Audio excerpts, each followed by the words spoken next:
think we finally have a paper pattern worth trying in fabric. And then once we confirm with the fabric by actually cutting this out and stitching it to this as if it's actually the material I'm going to use for the pouch, then we'll see if we can move straight to leather or if there are some slight tweakings needed to the pattern. But I think this might be it. It's much closer.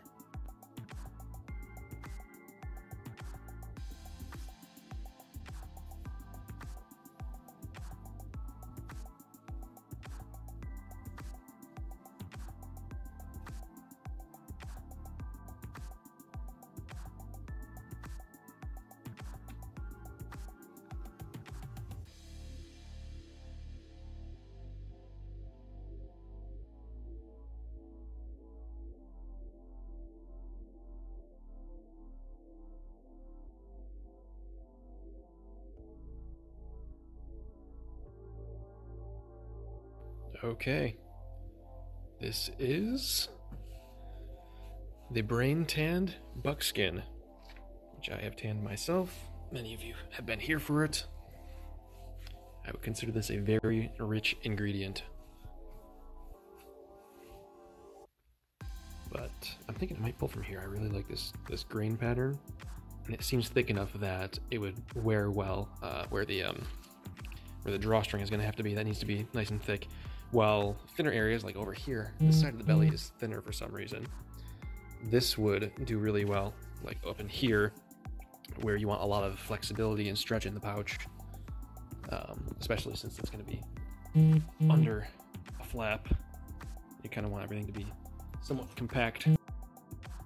And when I say, oh, this side of the belly is thinner, and then I'm over here comparing to the thigh, I mean this side of the belly feels thinner than this side of the belly right here. You can actually see there were some problems in this particular area. This rotted out a little bit, and so I'd probably, stay away by about yay much just to try to stay on the safe side and keep, pulling from good leather instead of this area, which is inherently a bit weaker because of some bacterial growth during the process. Where holes like these weren't necessarily tears. These are just like not tears from the material rotting, from part of the process going a little too long. These are tears from fleshing and things like that, little holes that opened up. Okay, I had to put things together and take things apart again, and put things together and take things apart again, so I'm figuring out exactly what order I need to attack all these things in. So currently, I've got this guy here. These are temporarily tacked together, stitching across here, rounding the corner. So things are starting to get a little tight and wonky because how this is facing the opposite direction, and you're painting yourself in a corner basically. You're making it harder and harder to get a stitch in there because you're closing it up around it. And then this, I still need to trim the top here a little bit as I figure out how much pouch I need to make this made up with this bottom row right here. There's a bunch of stuff going on, all experimental.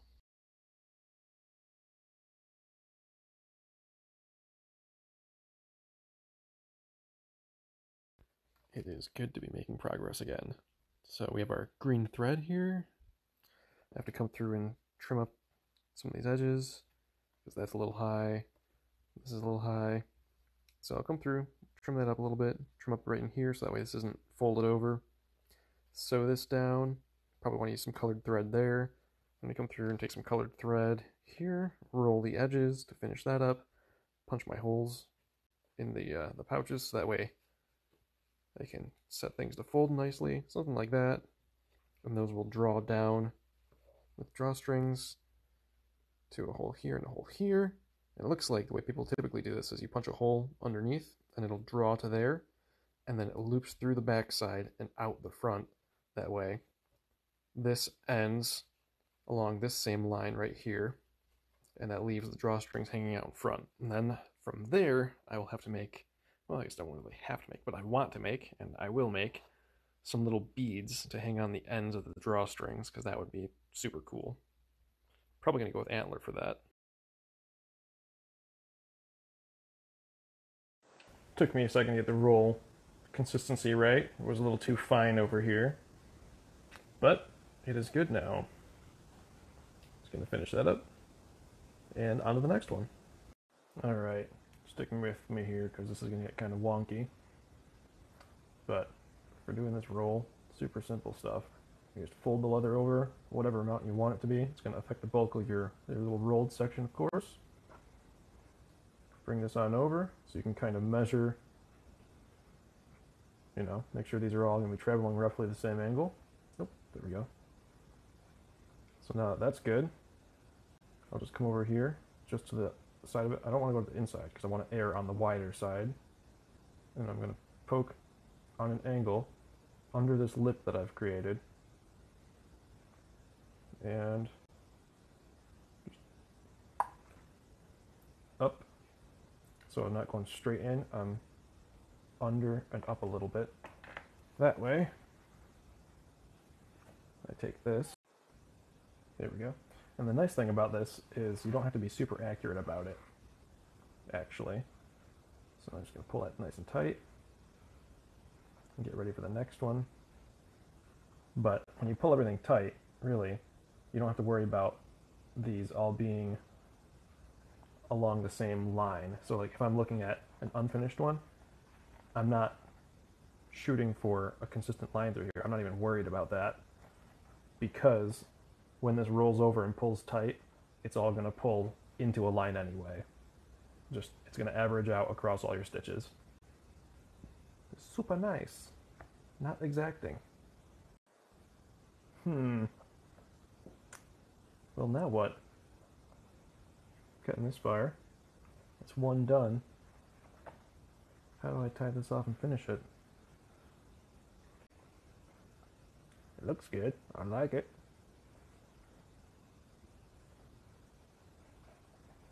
I just don't know how I'm supposed to tie this off. So I'm sure you could all see there were some lines here that need some cleaning up. I wish I could say I was smart in that that was all actually pencil, but I'm dumb and that's ballpoint pen. Because I decided to change up where I was pulling the leather from off the hide, just because I liked where it was in a slightly different position instead of the ratio of thin area to thick area and where the placement was in relation to the pattern with that original placement. So I'm going through and I'm cleaning this up, and here's how I'm doing it. First, you want to get yourself a shot of alcohol. Now, alcohol and leather does not mix well. You don't want to put alcohol on leather if you can avoid it, but in this case, I can't really avoid it. If it was something more finished like this, which is already oiled and easier to clean, you know, it's the alcohol is going to pull some of those oils and things out with your swab or your rag, whatever you're attacking the stain with. And so you can put some more oils back in. This being brain tanned, it just has whatever oils and things. Like it's from the brain, and it doesn't have any additional oils. I'm going to oil and wax this as a finishing step, but for now, there's not a whole lot of oil present in this. So you want to take your Q-tips, your cotton swab, whatever you're doing, cotton ball. You want to get a little alcohol on the tip of that, and let's put this on a stand. So you just want to start to apply a little bit, gently. You don't want to be rubbing anything in because, again, this is unfinished leather. So as this alcohol works on this ink, whoa, it's going to want this, it's going to want to cause it to soak in. So you're going to have your dry end over here, and you're just going to want to gently start to brush over the top and rotate, so you're always using a clean area of the swab. Let's put a little more alcohol down on that. Right down in there. Switch to a fresh swab. And just brush. Alright, so there was one more light application of alcohol and one more clean swab. And you can see it's wet from the alcohol. You can see the stripe, but our ink is gone. And I'll just have to be careful to make sure I oil this to make up for any possible damages that have been done. You don't want to just leave alcohol all over leather. I mean, it'll evaporate out, but it's, like I said, it dries the leather out, and you don't want that. That makes it hard and crackly and does nasty bad things. So, to explain again, because I don't think I explained quite well enough the first time, you can see I had a line right here. You can just see a shadow of it. It's also a little bit damp still. So you're drawing out your pattern using a ballpoint pen instead of a pencil because you don't have a soft pencil, and so you can't see what you're doing. So you decide to use a pen for whatever reason. Well, that ink is going on wet, right? So it's going to be on top of the leather, but it's also going to get into the fibers a little bit. Because, I mean, leather is not just like a... You know, imagine lots of microscopic spaghetti noodles all tangled together. It's just a big sheet of noodles. That's leather, as I understand it, in my simplistic way. So, you're taking something that will, like, if the ink was water soluble, you'd be using water. The ink is alcohol soluble, so you're using alcohol. So whatever chemical will accept that ink or put it into solution, whatever the right way to say that is. So you're applying some of that to wet it, so that way it can be picked up with your dry swab as you brush over it. And you don't want to scrub in because you don't want to work it into the fibers. You're just trying to lightly pass over the top and pick up a little bit of ink, and then move to a clean spot on your swab and pass over the top again and pick up a little bit of ink. So you're working down into the fibers slowly. You're taking off the top instead of just scrub, where it's just going to work it in deeper now that it's wet and soluble, and you're just going to disperse it, which there's probably some of that happening too. And as long as you're picking up enough, you know, if some of it disperses, you're not going to see it anyway. So, hey, goal still met. But the idea is to pick it up off the top and not scrub it in. Progress update. It's starting to look like a pouch. Look at this. We have holes punched. We need some lacing. I'm not going to use leather lacing. I'm going to do some finger loop braiding and go ahead and use that. Just like what I did with the this thing. I'll do something like this. Finger loop braiding. I think, yeah, that's the right name. Pretty sure. And then this guy's finally sewn in. That was a pain because I like to do things backwards. But it's done. So it's going to be fun again, though, because I'm going to have to be getting in there to do some riveting. And like I said, I like doing things backwards. So that'll be fun soon. I really should sew these on before I make life any harder for myself. That's, yeah, something I probably should have done a while ago.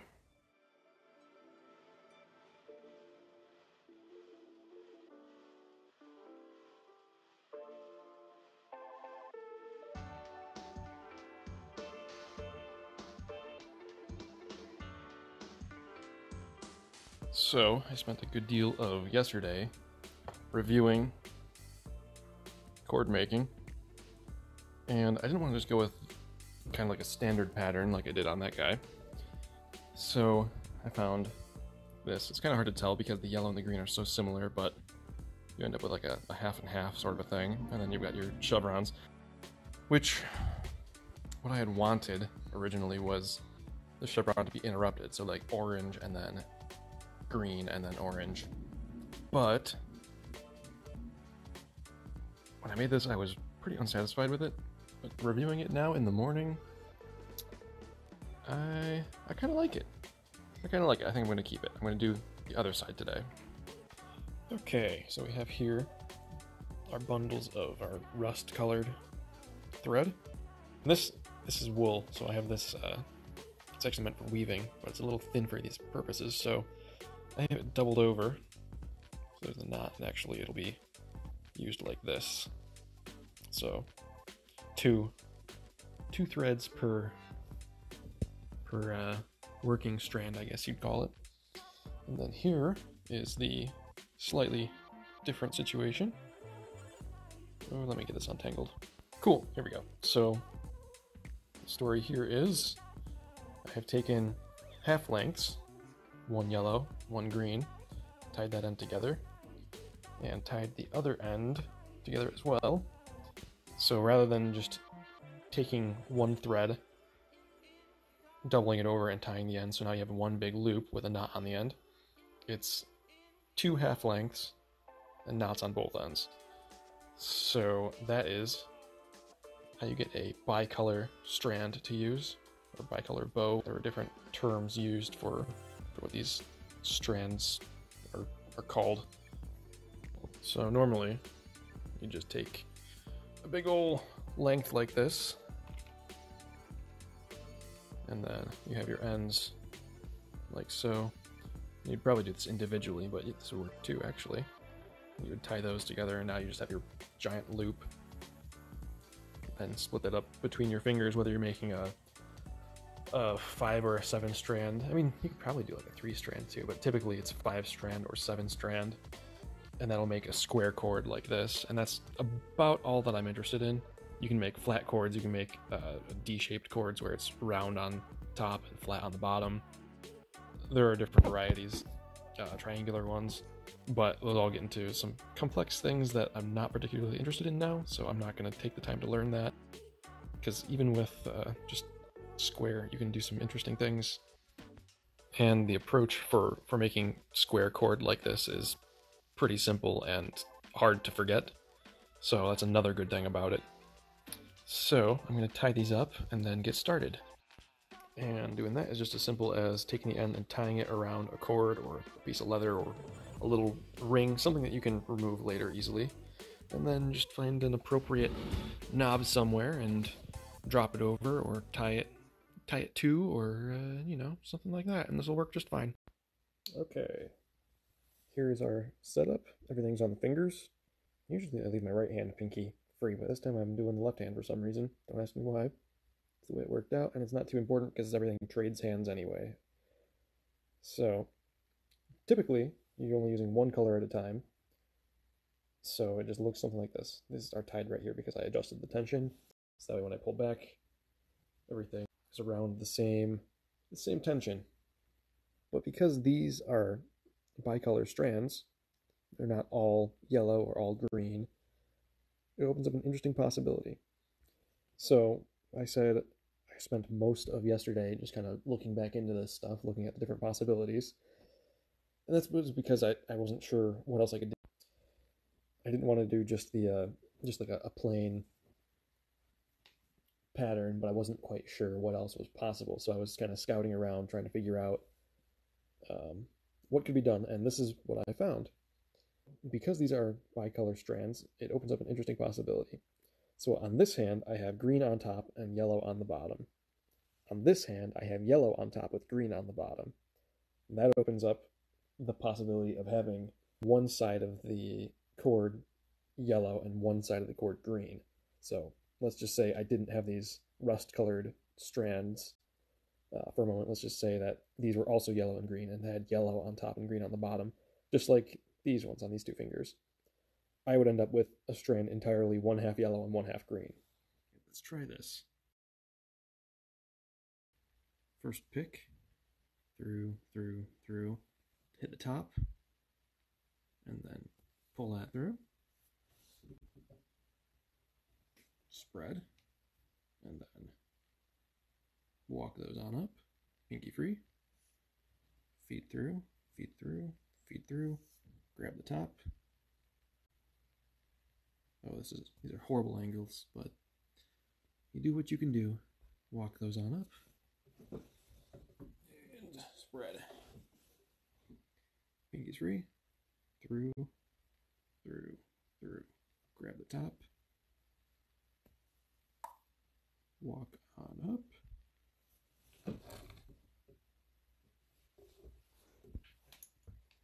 And this is just how it goes for any square cord.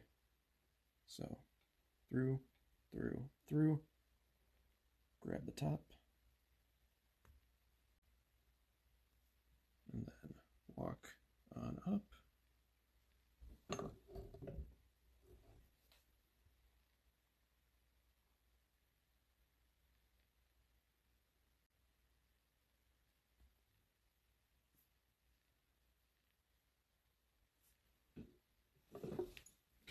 Do this. Tighten everything up. Walk through, grab the top, walk those up, Shoot, I dropped it. That happens too occasionally. Oh goodness.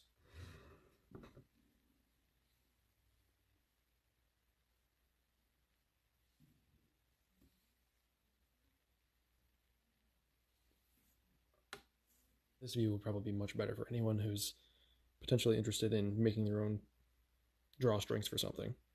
So, pick through, take the top, drag that through to this side, walk on up, and then you want to kind of spread those and pack it down.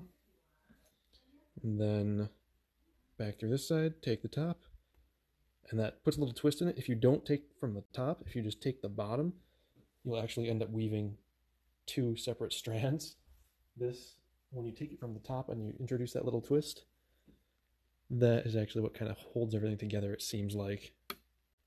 And you just keep trading loops on fingers and hands, just like that.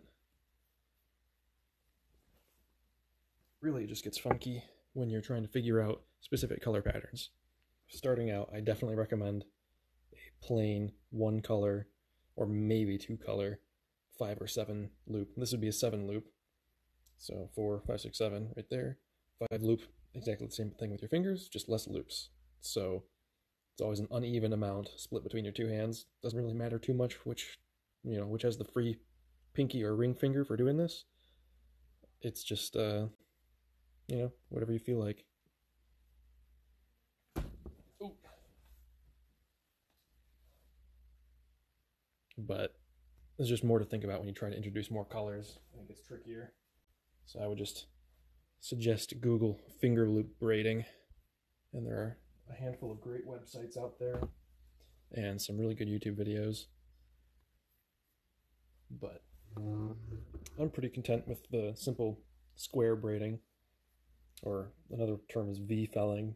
I don't make it up. I don't know why it's called what it's called. I just work with it. And then I just pack it with the foot there. Otherwise, you'll end up with things being very loose down at that end, and then as you work closer and closer to yourself, it tightens up. And I forgot about that, and that's actually what happened with the one that I made that I have over there.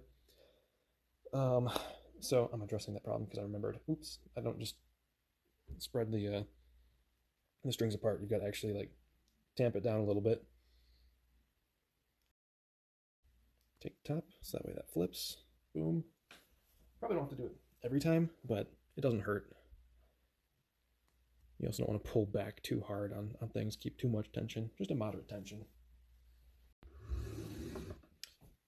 You can also make some quite generous cords this way. This one's on the short side. You're going to lose a little length from all the weaving because everything bends and twists as you work this way. So probably not enough. It would be tricky to make enough to do like an actual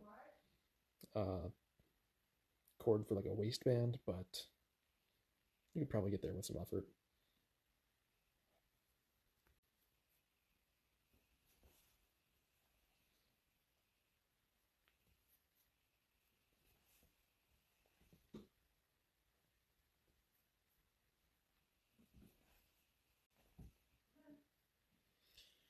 Okay.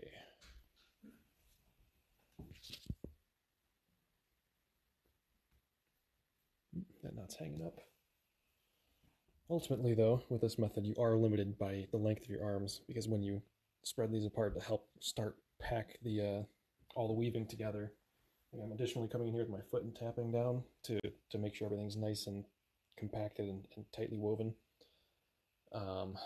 Once you get to those longer lengths, you can't really like reach with your foot or spread these wide enough to actually pack everything down. So it's not quite like tablet weaving where you're only limited by the length of your loom, which you can honestly make as long as you really want it to be. You can stretch it out, and it's not a huge issue. You can make it multiple table lengths long. But it's the spread of your arms is going to limit you. Oop, what are we doing? There we go.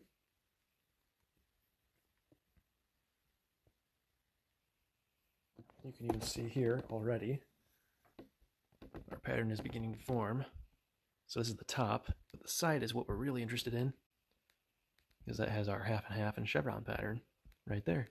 I will say though, actually stopping mid-project is much simpler if you have all solid colors instead of these bicolor strands that I'm doing here, because you can literally just separate your two hands, turn like this, and then drop, and drop the other hand out to the other side.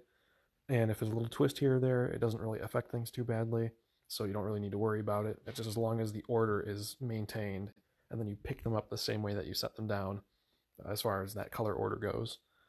With this, it's so easy to get them flipped that you almost want to like make a note if you're going to do that. I have one hand free right now, so I'm doing this. I'm just keeping them in the little joint wrinkles, the creases, to keep them separate. So that way I have a hand free for this. I guess you could write a note that way, but I still wouldn't really trust it because you set things down, you know, it's all plied strings, so they want the twist ways. But this is what I'm talking about, the importance of packing things down as you go. Look how loose that is. So that's basically waste at this point, but that's okay because it was a good warm-up. Although that's a lot of warm-up. And then we come all the way up to here where it's acceptable quality. And I'm definitely going to be keeping up to there. So I'll probably snip it off somewhere around there, and I'll be tying the beads on, and there'll be a little excess so it hangs out. It shows off the beads a little bit, things like that. At least there's enough good length in there. You know, that's the good thing. Also, I've one more detail if anyone wants a little tip or trick hint sort of thing. I find it much easier if you have like a little claw posture and you keep the strings in that first groove on your finger. Don't go to the middle, don't go to the far back, because when you go to walk up and down the strings with your fingers to cause them to migrate back up to the top so your bottom finger is free, it's much easier if they're right here toward the ends. If they're right on your fingertips, it becomes too easy to drop them, I find. So like right in that little groove is a bit of a sweet spot. Alright, well we're all out of natural light, but here are our chords. When I first made them, I thought they were a little on the gaudy side, but I think the fact that they're all earthier tones, they're not really chromatic, like, say, for example, I don't know, something like this, where it's a really bright green. It could stand some muting, where, here we go, there's a good comparison. And part of the difference, I think, is also the sheen on mercerized cotton. This is an earthier green. It's just as deep of a color, but it's more muted. Honestly, pretty hard to tell through the camera lens. There's a much more apparent difference to my eye, but I think that helps with these not seeming as gaudy. They seem like an appropriate sort of gaudy for a jolly little side pouch.